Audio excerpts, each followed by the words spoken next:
Welcome to the Tech on Toast podcast. We are the home of hospitality tech. Whether you're an operator wanting to untangle your tech or a technology provider wanting to join our community, we are the largest hospitality tech growth platform on the planet. The Tech on Toast podcast is brought to you today by Lightspeed.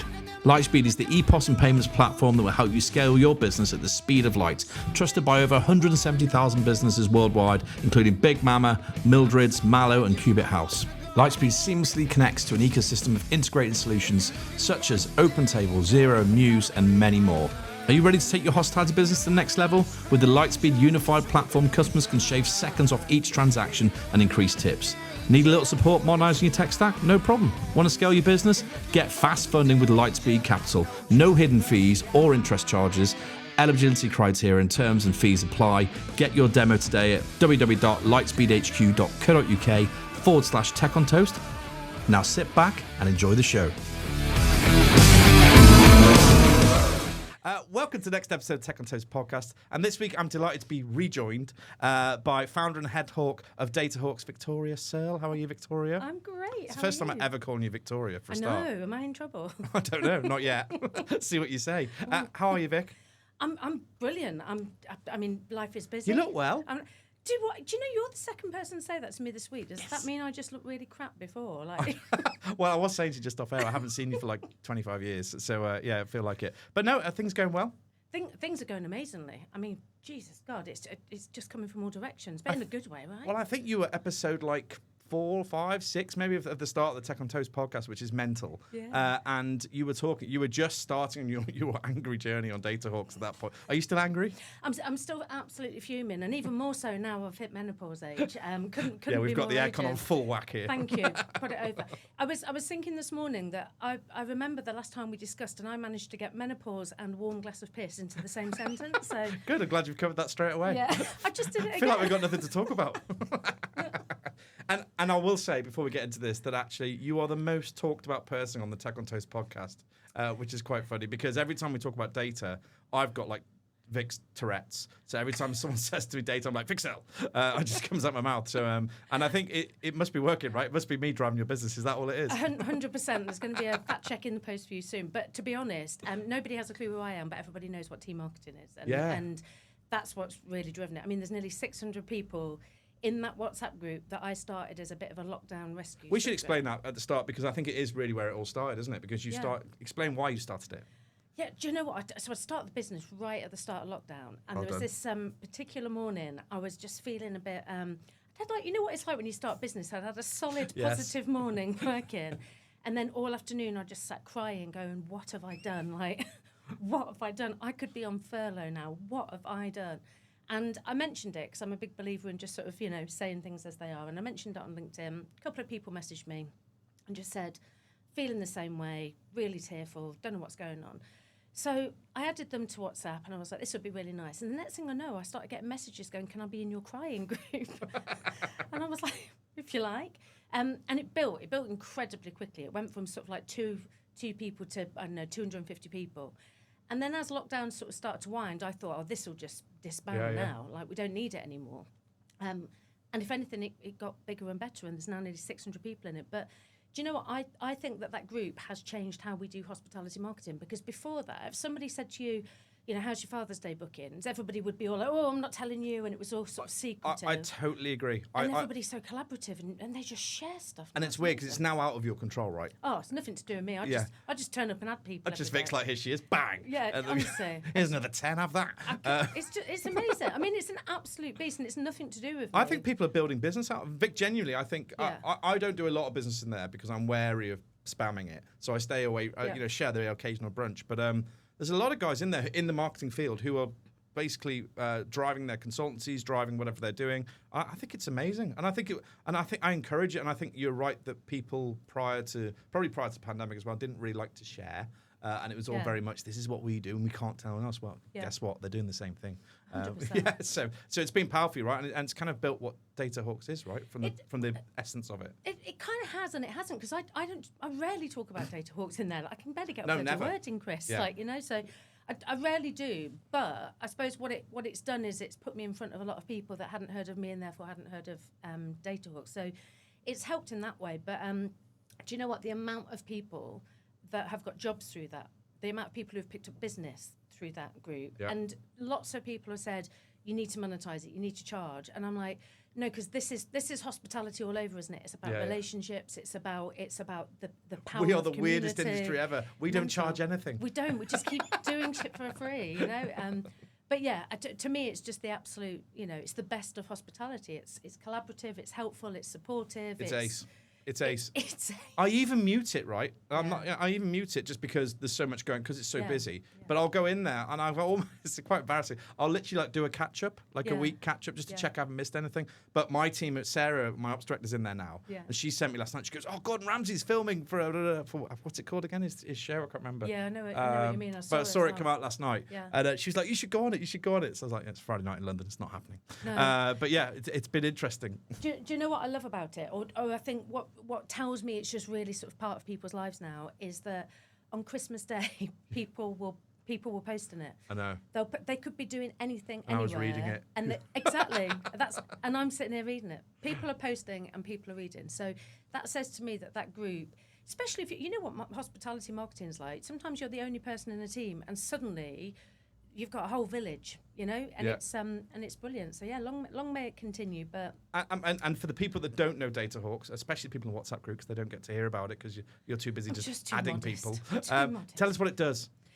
We're a data business, so it's around data-led insights, data-led action. So everything we do is rooted in the data, and we use the data to surface actionable insights from your data, and then we bring it to life with emotionally compelling email and SMS campaigns. It's like you've done that before. That was know, impressive. No notes, nothing. I swear to God, that's the first time I've that's ever very said good. that. I'm right in the deck. We'll cut that bit as a clip. That's perfect. And I was talking to someone about a year and a half ago now, and they called it data waterboarding. What restaurateurs are going through. It's probably not the most visual thing you can think of. But like that because of tech and because of everything getting kind of automated, there's a lot more data coming in, but it is absolutely useless, isn't it, unless you do something with it? Exactly. Data's useless unless you turn it into insight, and insight's nothing without action. Yeah. But, you know, this industry, we're very, very keen on going, oh my God, it's data, oh my God, there's just so much going on. We're still 30 years behind our closest sort of relatives in retail and grocery. You know, you look at something like the Tesco Club Card, I will bang on about this all day long. 30 years. It's been capturing data, 30 years it's been generating insight, and 30 years it's been behind every bit of advertising and marketing and brand development that Tesco have ever done. And anybody who's got anything like a Nectar card or a Boots Advantage card, they're all nearly 30 years old. So smart. You know, so every other industry has been using data as, you know, the core part of its insight and its communications. And what I'm doing isn't somehow really future, you know, reaching. It's just that, you know, we're about 3 years ahead of everything else. That's it. It's weird. And in finance, right, you'd always be told to start with the data. So any decision making in finance, you're always told start with the data, use your P&Ls, use your prior year, that famous like for like, that famous phrase in the industry. But in marketing, it never was the case. It's so strange. It is, and I think, do you know what? I once wrote a piece on this. You won't be surprised to know. Was it shouty? It was. I was furious. I won't lie. And it was around the idea that I looked at the top 100 businesses in the world, right, and every single one of them puts marketing and brand front and centre. And hospitality is pretty the only industry that considers marketing to be an expense and not an essential investment. And quite honestly, if your marketing is an expense in your business, you're not doing it right. Yeah. I mean, Simple as that. For me, in my little world, everything is marketing. Yeah. As in, like we were just talking about brand and stuff before you came in today. Yeah. As in, brand is everything. I mean, it's like I'm dead without it. Your brand's incredible, though. Like I mean, Clip that one. Your brand is a really brilliant example of, you look at it and you just think that is a business that's got its shit together. Your brand's fantastic. Oh, thank you, Vic. And that's it. Thanks, Vic, for coming this week. No, I love Can it. I have that £20 now, please? Yeah. We can have it with your specky brew, which you're sipping on there. She's not got a can of specky brew. Do you know? Right. Maybe I'm the wrong target market, because I suspect 49-year-old women aren't the target market Of liquid but death. You do surprise me. This is the most baffling brand. Show it to this camera here. Just Where? It's Is just it? there. Yeah, that's it. Perfect. Yeah. It's the most baffling brand ever. Liquid Death, and it's just a can of water that cost me £4. I tell you, Liquid Death, because it's death to any money I had, because it's so expensive. But what I just I don't know. But I was about to say that actually hospitality brands, are they getting their shit together in terms of marketing being at the centre of the business? Because I worked for Prime Minister for 4 years, and they were very. I almost used to complain. I was the only ops person nearly, and about 25 in marketing because they were grocery led, obviously, and they used to have to spend a lot of money on marketing and brand for Tesco, the people like that. And so that was a real opener to me, saying, "Wow, actually, they think their brand is more important than my knives and forks." You know, and I could not cope with that. I was just like, how is that possible? But because they believe that the reality was that actually, if you have that really strong at the top, you can make some mistakes on the other side, but you can get away with it. Yeah. Whereas if you F up the brand and the marketing side of things, you're kind of dead in the water. No, I'm going to be frank. As an industry, we are terrible at marketing. We are terrible. We're obsessed with printing foil logos on tote bags and shit like that. We're not obsessed with ROI. We're not obsessed with proving the incremental benefit of what you're doing. And that's probably why we get so little in the way of funding, and that's why marketers are spread so thinly. Because if you're in a team and you're doing all kinds of marketing, and you're doing it to a certain degree because you're spread so thinly, you know, imagine the power if you had somebody who was really great at digital, or really great at brand, or really great at I don't know, social or something. But you have a bunch of specialists, like many other businesses and many other industries do. You know, you just do some really effective, impactful marketing, and that marketing would become just a no-brainer of an investment. And as an industry, I don't think we're great at marketing at all. I think we're obsessed with the wrong things. I think we're obsessed with vanity metrics, absolutely obsessed with vanity metrics, which mean really nothing. They're really nothing. They're just like followers. It's like marking your It's like marking your own homework, because that's the thing with hospitality. We're an echo chamber, and you only have to kind of look up and look out at what other industries are doing. And obviously, I look at lots of other industries all the time, and I look what they're doing in terms of their CRM output. The technology and the functionality and the opportunity that exists would blow your mind. Yeah. Like, it would absolutely blow your mind. And then you bring it back to hospitality, and we're going, ooh, you know, what about that? And we're just not there. We're just not hitting it in the way we should, and it's a shame, because there's some very capable marketers, some incredible marketers. And not only are we being wasteful in terms of our our money and what we could the opportunity, but we're probably a bit losing our resource, right? Like you're saying. So some of our great marketers are probably going to industries where they actually get to use those kind of tools.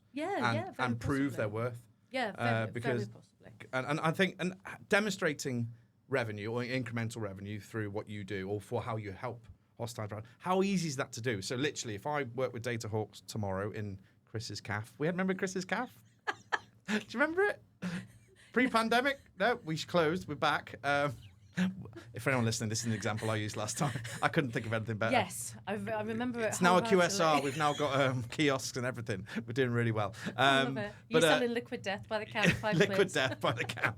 £10 ago in Liverpool. They love it. But yes, so how quickly can you? Because I suppose I speak to lots of loyalty firms and all. You know, I had Patronics there. Charles from Patronics from Boston, great guy, and talked lots about how American Airlines were a real great model to follow in terms of using data and the way they develop what they're doing, and the way they treat him as a customer, for instance, and how he felt about his personalized marketing. And how quickly can we get that?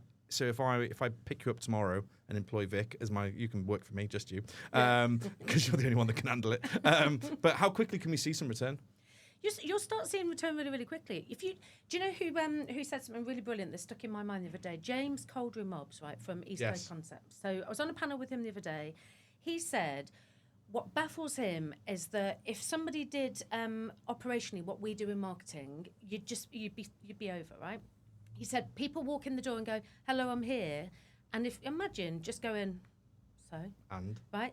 "Oh, hi, it's my birthday." So right, I'm off now. Bye. Yeah, whatever. Right? If you did that, your business would be over, right? Yeah. And yet, digitally, we're doing that every single day. People are signing up to our database. We haven't even got them on the most basic of welcome journeys. People are telling us their birthday. Every single human has a birthday. And, Dan Brookman and Sam Brown used to speak about this all the time. The idea that everybody's got a birthday. And if you're not marketing to people on their birthday, you can guarantee all your competitors are. Yeah. This is really, really basic stuff. So even just getting that stuff in place, you're going to see an immediate impact. And we see it. We see immediate incremental. It takes like literally a matter of a few weeks. It's such a no-brainer. Oh, it's probably why you're so busy. Yeah, well, I imagine. But I it's, know. I mean, don't say that out loud too much, because part of me keeps going, how has nobody else worked this out yet? This is an absolute no-brainer. But maybe it comes down. I mean, you know better. You were in that chair, right? You were a marketing director, weren't you? I was. Yeah. And I think is it the way that the business is managed? You talked a little bit about it before, actually, the fact that marketing it's almost. Can I say second class? Is that wrong way to say it? No, but it gets treated in that vein. And I think back to my ops days, and generally the only thing we knew about marketing was they'd send us boxes of flyers to prop open our office doors with when it's hot in the summer. Yeah. That genuinely, and anybody who worked for the Hard Rock Cafe at that time who knows what I'm talking about. Yeah. Cinco de Mayo. Every year we get a box of flyers. And in Cardiff, Cinco de Mayo wasn't that big, so it was difficult to prop the door open with them. But anyway, it's. Do you think it's a top-down approach or a board level approach that's caused this kind of disconnect? Yeah, I think there's a bunch of things. I think we're an operationally led business, in part because look, this is one of the greatest industries in the world in terms of you can do what I did, which is drop out of college in your freshers week. Didn't even make it through freshers week because I got a better offer. Good week. Right? Got a better offer. Got told I was like getting a bar manager's job. I'm doing all the hours. So suddenly I've got the keys to the business and I'm running a pub. I'm 18 years old and I'm running a pub, right? And you rise and you graft because we're grafters, and you work hard and you build relationships, and you end up and you're the operations director or whatever it is. This is exactly what I did, exactly what lots of people do. And then in terms of operations, you rise and then suddenly you're the COO or the MD and the CEO. And at no point have you either looked outside hospitality to go, what does happen out there in the big wide world, or you've kind of got a bit of imposter syndrome because you think, what if everybody kind of realises I'm actually just a barmaid at heart, So there's a bit of imposter syndrome, or you're just not interested in marketing, or you're so obsessed with operations, you kind of just see marketing as being colouring in, and that's the pencils team over there. Give them some new pencils, keep them happy. And they're in the business and they're making all of the big decisions. And then suddenly they're kind of going, well, listen, we won't invest in anything that we can't see a clear return on investment for. But equally, they're not equipping their marketers to deliver a great return on investment because they're not giving them time, they're not giving them support, they're not giving them agency expertise, they're not doing any of that sort of stuff. So at the end of the year, they say to the marketer, how much money have you made me? And the marketer goes, it's really hard to track it. And Mother's Day was good. Yeah, exactly. Well, it was quite busy, and we got some fabulous open rates, and that means nothing. We got lots of likes on that post of you, sir. Means absolutely fuck all. And then suddenly it's like, well, you didn't really prove a return on investment. We're going to have to cut your budget. And you're like, what? Yeah, I think it's was very, very difficult to prove what was.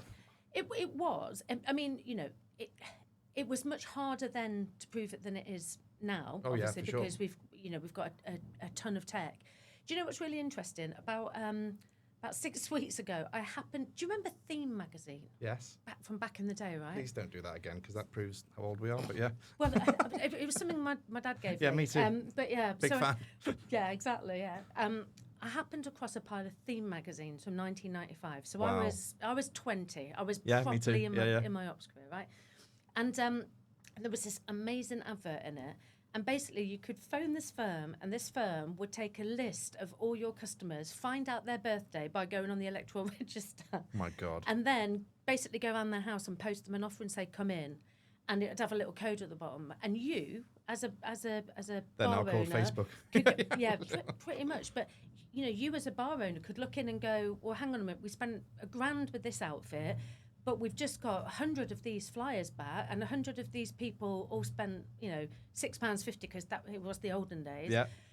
And you just put one against the other, and you go, "That's a return." So you could always prove a certain amount. Do you remember the bounce? We used to do little bounce back cards in the little tiny envelope, these like business card style envelopes. We had to pack them all at Christmas time in Whitbread. But I remember in January and February watching them come in, going, "Yeah, that works." No, but it was all about loyalty, right? It was about saying like you said before, about saying thank you, but in a way that was personal. But you can still do that digitally.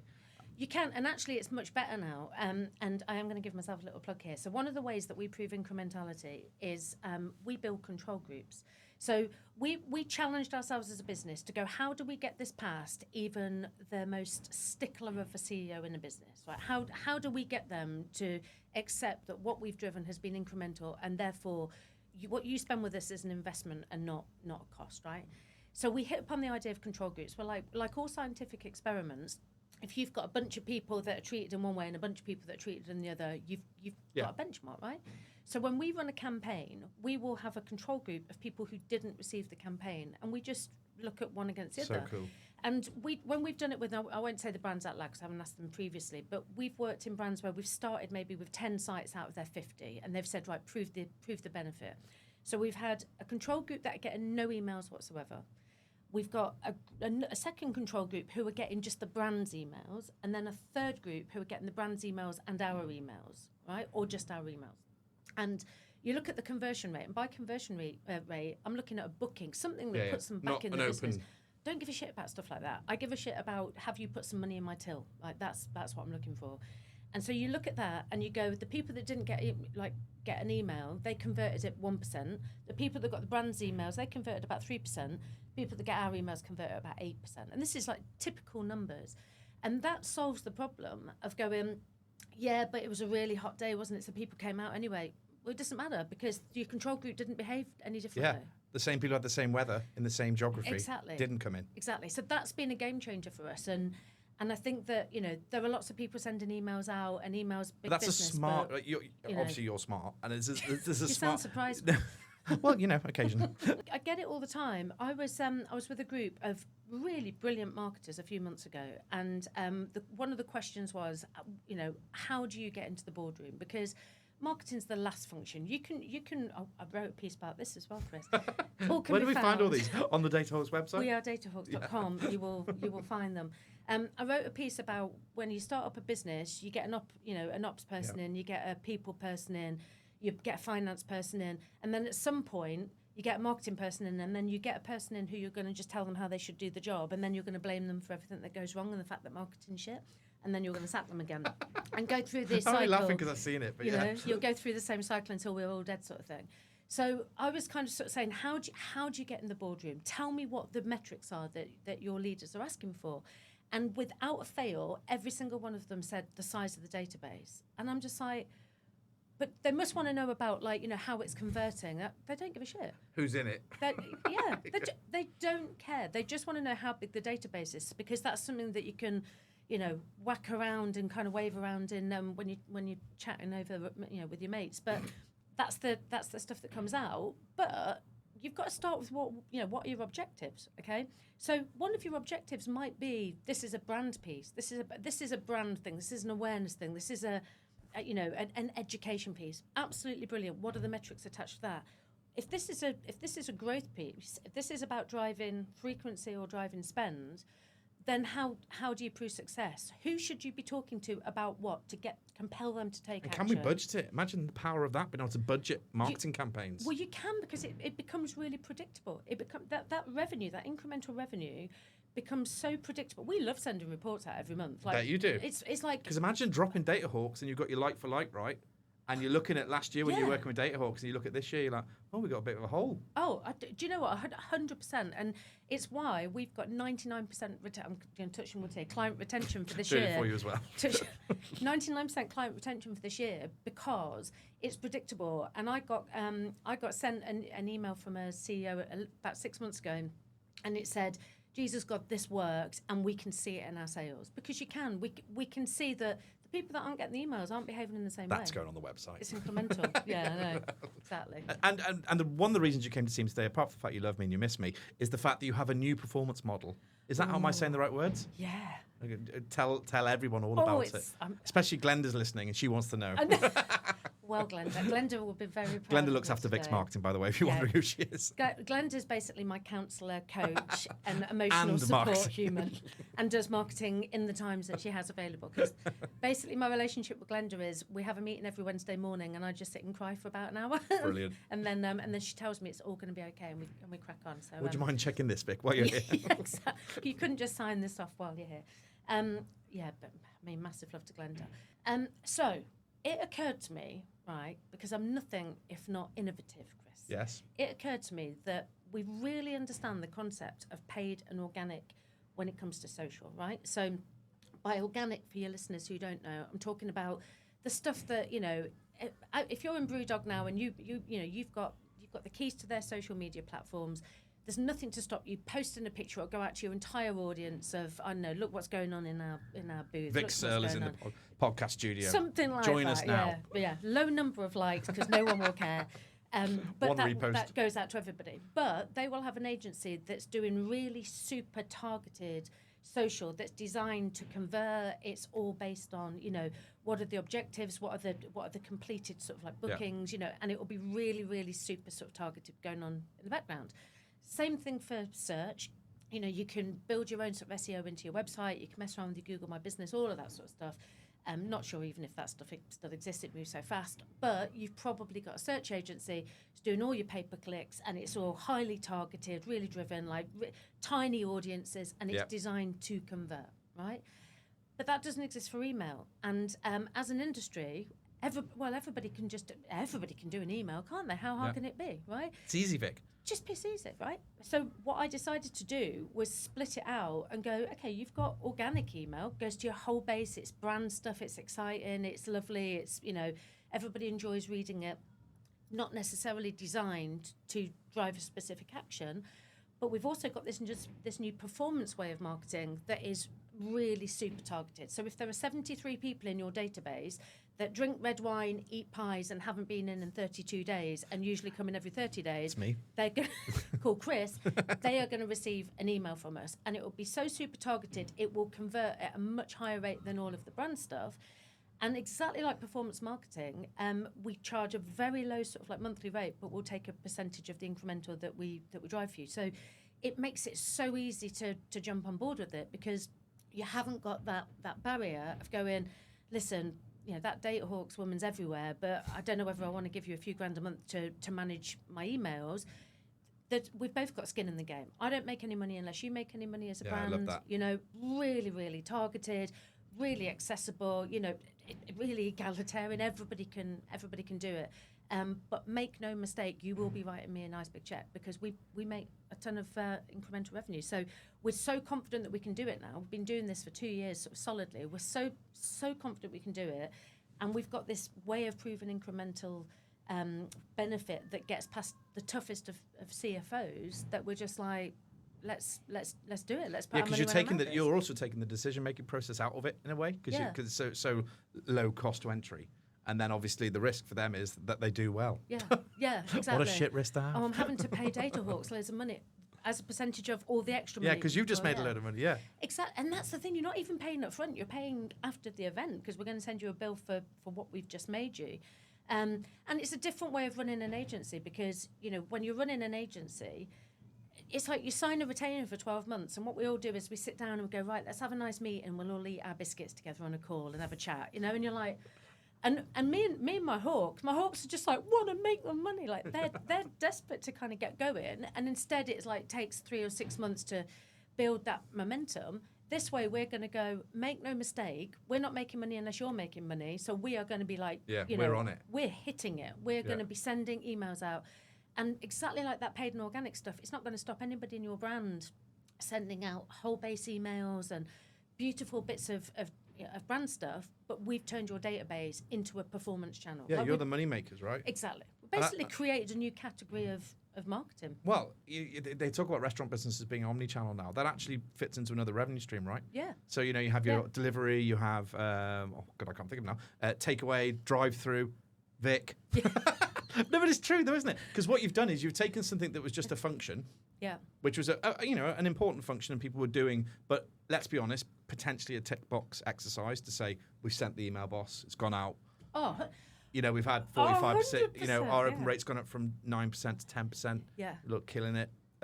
Exactly. But now it's like, okay, let's take Vic out of that little channel. Let's put her on the P&L and go, actually, what did DataHawks do this month? Or, what did email marketing do this month? Because that's insane, right? I'm literally visually looking at a P&L in my head now. Yeah. All the different lines. Because when I was an operator, I used to obsess with finding new... I was also innovative. Also just trying to find ways of doing things, but doing them better and doing them differently. Yeah. But getting a new channel, oh my God, that's like the holy grail, right? Well, it is. It's a new channel. And I guess the way you've got to think of it is, having a CRM system and having a pot of data, right? That's the cost of doing business. You have to have that to compete, right? That's a bare minimum, right? But what we're saying is don't just kind of compete, use that channel to win. Yeah, you don't need 45,000. You can have 8,000, right? And be really targeted on that 8,000. Or even that 1,000 within that 8,000, right? Yeah. Might be your real value. Yeah. So, And I think as businesses, we've got to be a bit more realistic as well about. So we're just about to release a thing that we've been working on. So we do these insights reports, and we've done them with absolute shed load of brands now. So we've got a really nice sample. And what we see is, I don't think there's been a single brand that hasn't followed this trend, but it's something like the average is 89%. 89% of your database are visiting no more than twice a year, right? So your frequency is not anywhere near you think it is. You've got a bunch of people sitting on your database. They've just signed up for something, you've never seen them. Your frequency is really low. You've got more lapsing people than you would imagine. So our job is to come in and go, well, we know this because we're using data to get those insights. So we know exactly who to talk to. We know exactly what to talk to them about or how to talk to them, because if somebody was in last week, we're going to talk to them in a very different way from somebody who was in 3 months ago. Because if I'm coming twice a year, I don't want to hear from Vic on a daily basis, right? No, of course not. Right? But if I'm coming weekly, let me know. Exactly. So we're dialing up and dialing down. We're using all these different levers, knowing that we're going to send really impactful comms that is going to drive the action that we want to see. And we're also running these control groups, so we can go, well, listen, we kept, we got this segment, let's say, of people we're going to approach. We held 10% of them back. They converted at 1%. Our people converted at 9% or 6% or 15% or whatever it is. And the difference is incremental. And we're talking about, for some, you can find this on the website, but one casual brand, 40 sites, average spend of about 18 quid. We talk about driving, I think it's 144,000 of incremental every month, like month in, month out. That's a really conservative number, because that particular brand, we're counting a proof of presence as one person. They know that their average table size is 2.6. Yeah. So actually, you can nearly treble that number, and that is months in. So they had that 144, that was zero, or not, or they might have got lucky, right, with a full database email and got a load of people in, right, potentially. But that consistency of revenue wasn't particularly there prior to working with you. No, but that's incremental, because so it's on top, yeah. That's against the people who aren't receiving emails, and also previously we'd done various tests where we were able to go, these are the people that aren't getting emails, these are the people that are getting your emails, these are the people that get our emails. But there's not a single client that our emails. That is Cardiff Bay's sales in Carluccio's for a month. Right. That's how much we were doing a month. And sorry, Cardiff Bay people. That to a brand. That's the difference between that is survival. Yeah, and opening and closing. I was about to ask you about. Talk about the industry generally, actually, and kind of the mess we find ourselves in. And again, not from lots of external factors. The C word, not the one you're thinking of, the COVID. But you know me too well. But all of the lots of negativity and lots of bad stuff. The world is facing, actually, not just the industry. It's pretty crappy out there right now. It is, yeah. But it's invaluable, right? My mind is blown, Vic. Like, I should read your website more. You should. Maybe before even this podcast. Even just answer your WhatsApp now and again. I don't really be a start. Do you know what it is? And what we've created at DataHawks is something I'm incredibly proud of it. You should be. We've got a strategy day tomorrow. Our next moves are going to be. I just think this industry is going to just start going, Jesus Christ, what will they come out with next, sort of thing? Because the thinking we are. But you want to be ahead, don't you? Your whole nature, I know, because I feel it. Similarly, like, you kind of put something in place, it works. Like, right, go again. Next. Yeah, exactly. What's coming next? It's really unhealthy, but really healthy for business. Exactly. I mean, it's the ADHD way, I think. It really is. It's really unhealthy for you, but for your business, it's a gold mine. Everybody else is getting it. But as much as I kind of, I'm sitting there and I'm like, bigging up the business and the incredible hawks that work within it. I mean, this is an incredible bunch of people. They are like living, breathing email, ROI like results. They're like absolute insane. But this business started because I wanted to do something for hospitality. Yeah. I was looking around and I was like, hospitality, this is my 31st year in hospitality. It's an industry I love. High-fiving you from over here. It's an industry I love. It's an industry I watch being absolutely decimated on the daily with shit decisions at government basis. Every headwind, you could possibly imagine. It is hard to do business in hospitality. It's insane. You know, that even just really macro stuff, like the world has changed. People have changed. Like their behaviours have changed. Yeah, I was in Flight Club in Cardiff. Went out for dinner at Gaucho in Cardiff. Look at Cardiff, hey, Gaucho. I know. So I went to Gaucho in Cardiff. We went to Flight Club afterwards and had to play 2 Man United fans who really bullied me, actually, for the whole thing. But anyway, the capex, the expense, the effort put into that venue in Cardiff. It's insane. You walk in, it's very small on the ground floor, and then it grows into this huge, beautiful upstairs terrace that looks over. It's stunning. Yeah.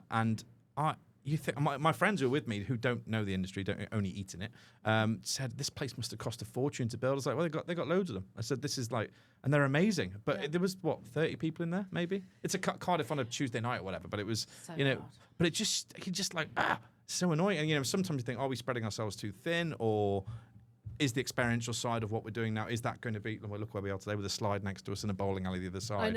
I know. Is that the way forward? But I don't know. But same as Gaucho. Gaucho was probably 5 or 6 tables, again, Tuesday lunchtime at that point. But service, food, amazing. Like, Cardiff people will love it. But is there enough of them? Do you know what, though? I think we have got to take some responsibility for our own state as well, because... And I say this, knowing that I say it quite often, but if you have got a database full of people and you are not sweating that asset, that's the biggest asset in your business. It's probably bigger than your brand, actually. Nobody gives a shit about brand, Customers You just told me mine was really good. No, now you tell me no one cares. But customers don't sit there and go, I'm going to go to X brand because it's so this and it's a hearty place to have a warm... They don't think like that. How do you make them feel? How does the brand make them feel? That's what they're looking for. But they've given you their data. You've spent time. You've built this data. If you're not sweating that asset, your biggest asset, because it's people you can talk to whenever you want because you own that data. And if you can't look in that data and know who your most valuable customers are, who's deserting you, if you can't have any, if you don't know any of that sort of stuff, then that is negligent. It is. And I think that we've got to be really honest about this industry. This is tough times. Like, it has never been tougher for this industry. No. So you and I, we've been. It's one of the reasons I'm out of it. Like, Jenny, it's one of the reasons I don't operate anymore, because I had 3 kids and I couldn't do it. I literally couldn't cope with the pressure of operating in, and not because my people are always awesome, right? It was all to do with the environment. It was all to do with the lack of customers or lack of. Or pricing, you pick one. It's everything though, and you and I have been around for about 300 years now. It's 250. We've never seen anything like this, right? We've got to be honest. We'll never see anything like this. But we've also got to pair that with we've never had as much to go at. We've never had technology like we've got now. We've never had data like we've never had insight. We've never had understanding. So I think as an industry, we've got to stop going on about it's hard, and go, it's changed, right? And move forward into something else. Yeah, because the answer's there in many ways. It's weird, and we do a tech stack light, we call it. We do this like visual tech stack review for people, where we just do a 1 page, and we just put from all the way from your Sage payroll through to your your online ordering, whatever. And weirdly, we always put the POS in the middle, right? When we draw it on Miro board, we put POS in the middle of that. And the more you're talking, the more I'm thinking, is POS the heartbeat of the restaurant, of a restaurant tech stack, or is it CRM, right? Because when you, and this is, I'm not lying, when I draw it, marketing's over here, Vic. You're going to kill me. I'm going to show you one after this.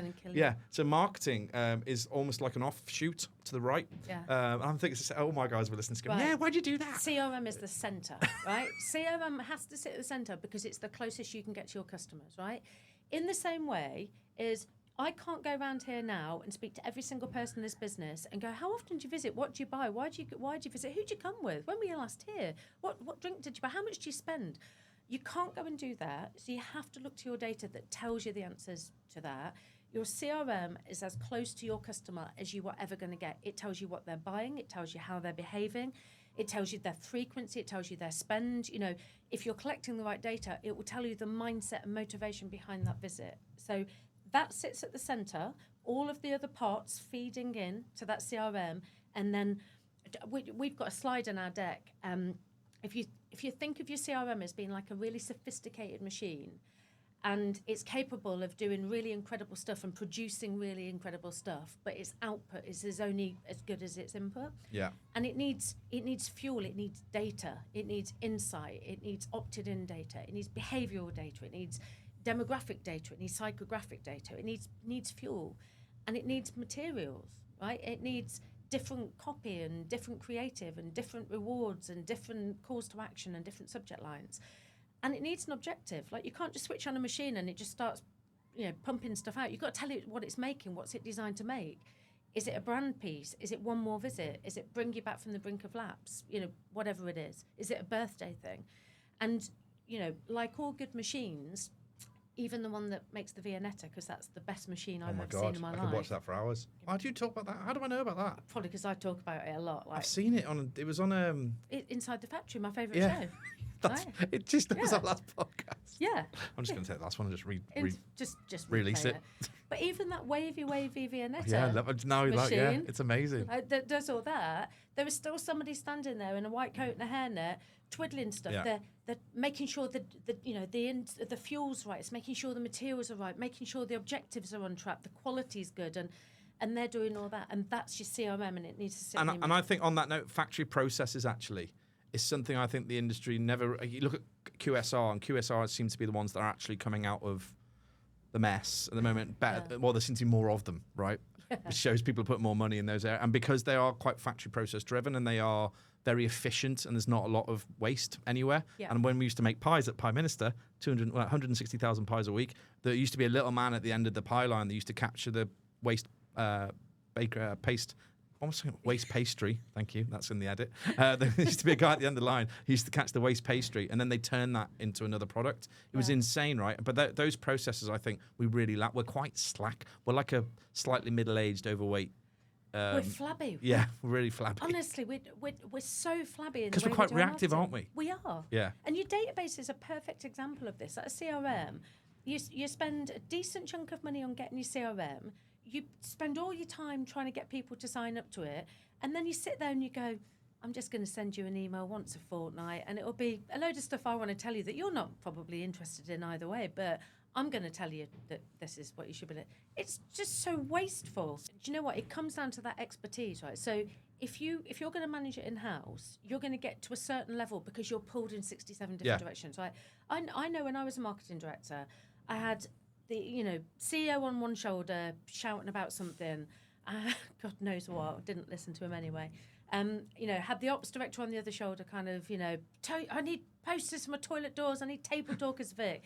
I hate those frames. And all of that sort of stuff. Where my snap frames are empty, Vic, and I'd be just like... There's a snap frame with a missing... Yeah, I'm haunted by them. I'm triggered by them when I see an empty snap frame. Pubs do better. Exactly. Yeah. And then I'd be sitting there and I'd be like, shit, I've got to get an email out, because that's what you do when you're a marketer.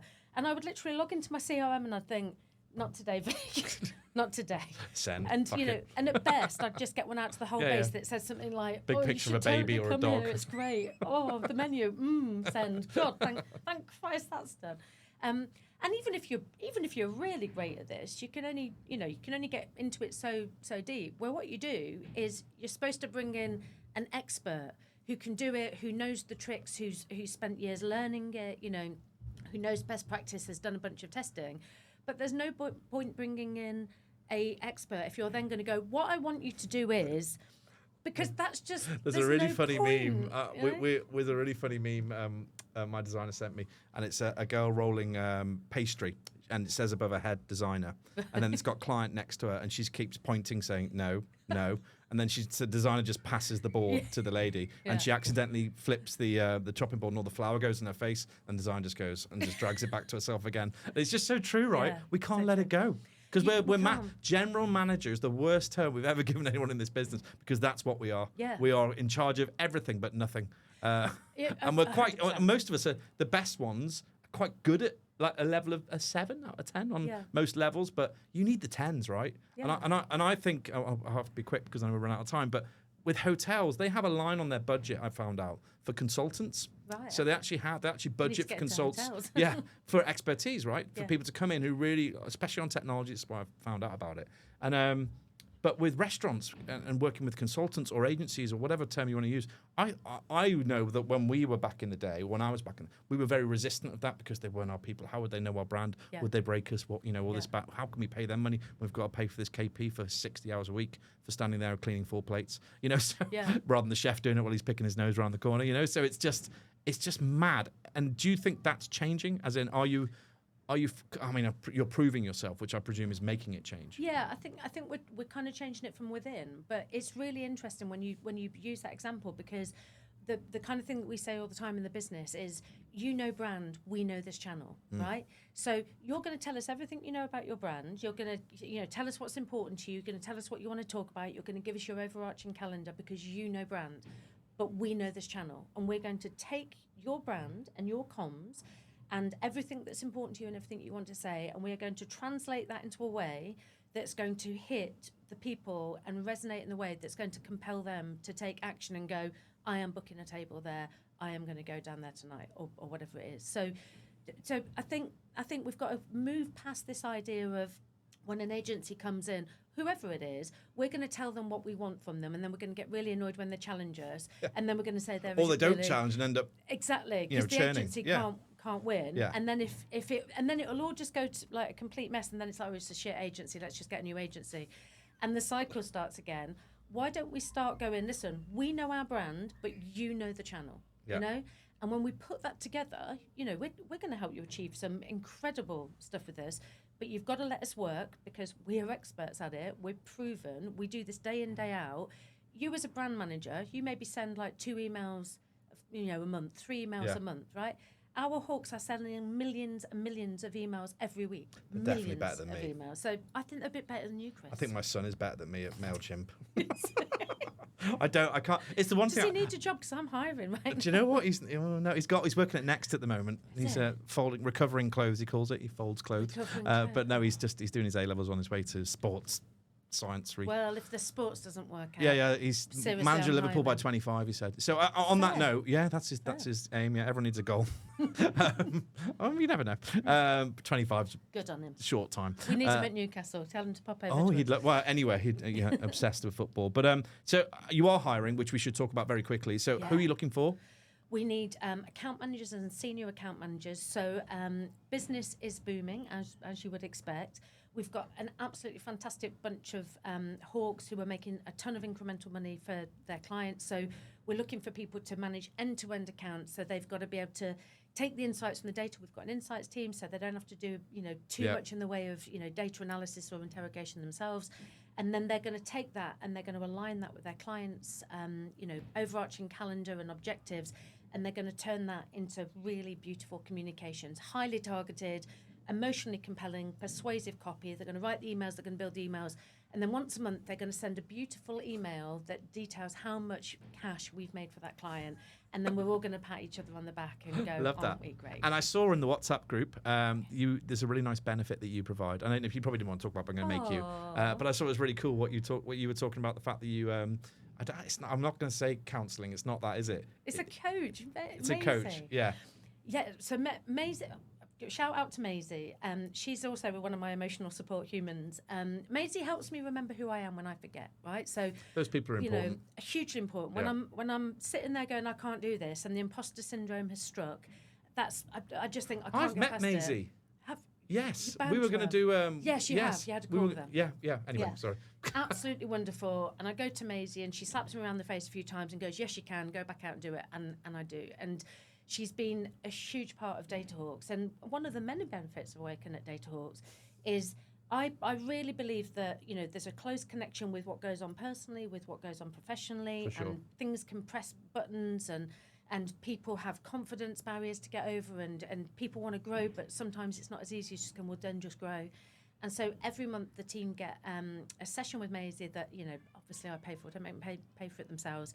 They get a session with Maisie and she just helps them just grow and develop and ask the right questions and come back and challenge me and, such go, a new way, such a good way, because as well, the reality is no one's in an office anymore, right? No one's really sitting together. Just a way to be able to give someone that kind of because that's the one thing I think people miss from the office, potentially being able to have that confidant or someone who's not in their team, potentially someone they can talk to, but you've gone up a level and you've actually got a coach looking after them. But I just think it's a really nice thing to do. And I saw it and I thought, oh, that's nice. It is. And do you know what? We're all very honest as a group about the benefit we get. So there's no sort of like embarrassment or anything about, I'm seeing, Maisie, whatever.